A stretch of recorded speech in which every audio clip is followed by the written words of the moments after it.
वामन जयंती भाद्रपद मास के शुक्ल पक्ष की द्वादशी को मनाई जाती है। द्वादशी तिथि के दिन मनाए जाने के कारण ही इसे वामन द्वादशी भी कहा जाता है। धर्म ग्रंथों के अनुसार इसी शुभ तिथि को श्रवण नक्षत्र के अभिजित मुहूर्त में भगवान श्री विष्णु के एक रूप भगवान वामन का अवतार हुआ था। वामन अवतार भगवान विष्णु का महत्वपूर्ण अवतार माना जाता है। भगवान की लीला अनंत है और उसी में से एक वामन अवतार है। वामन अवतार की कथानुसार देव और दैत्यों के युद्ध में दैत्य पराजित होने लगे थे। पराजित दैत्य मृत एवं आहतों को लेकर अस्ताचल चले जाते हैं और दूसरी ओर दैत्यराज बलि इंद्र के वज्र से मृत हो जाते हैं। तब दैत्य गुरु शुक्राचार्य अपनी मृत संजीवनी विद्या से बलि और दूसरे दैत्यों को भी जीवित एवं स्वस्थ कर देते हैं। राजा बलि के लिए शुक्राचार्य एक यज्ञ का आयोजन करते हैं तथा अग्नि से दिव्य रथ बाण अभेद्य कवच पाते हैं। इससे असुरों की शक्ति में वृद्धि हो जाती है और असुर सेना अमरावती पर आक्रमण कर देती है। देवताओं के राजा इंद्र को दैत्यराज बलि की इच्छा का ज्ञान होता है कि बलि 100 यज्ञ पूरे करने के बाद स्वर्ग को प्राप्त करने में सक्षम हो जाएगा। तब इंद्र भगवान विष्णु की शरण में जाते हैं।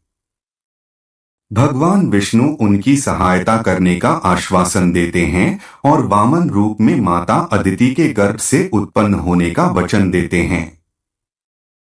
दैत्यराज बलि द्वारा देवों के पराभव के बाद ऋषि कश्यप के कहने से माता अदिति पयोव्रत का अनुष्ठान करती हैं, जो पुत्र प्राप्ति के लिए किया जाता है। तब विष्णु भाद्रपद मास की शुक्ल पक्ष की द्वादशी के दिन माता अदिति के गर्भ से प्रकट हो अवतार लेते हैं तथा ब्रह्मचारी ब्राह्मण का रूप धारण करते हैं। वामन अवतारी श्रीहरि राजा बलि के यहाँ भिक्षा मांगने पहुंच जाते हैं। ब्राह्मण बने विष्णु भिक्षा में 3 पग भूमि मांगते हैं।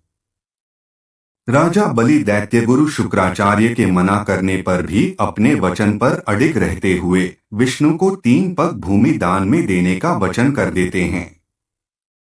वामन रूप में भगवान एक पग में स्वर्गादि ऊर्ध्व लोकों को और दूसरे पग में पृथ्वी को नाप लेते हैं। अब तीसरा पग रखने को कोई स्थान नहीं रह जाता।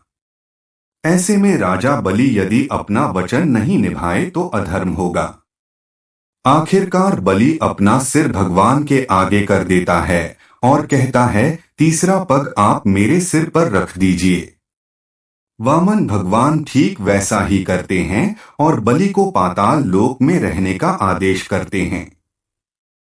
बलि के द्वारा वचन पालन करने पर भगवान विष्णु अत्यंत प्रसन्न होते हैं और दैत्यराज बलि को वर मांगने को कहते हैं।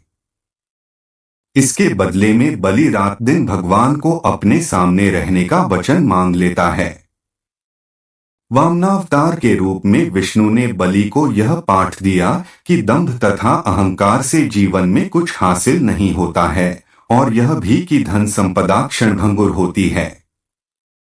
ऐसा माना जाता है कि विष्णु के दिए वरदान के कारण प्रति वर्ष बलि धरती पर अवतरित होते हैं और यह सुनिश्चित करते हैं कि उनकी प्रजा खुशहाल है।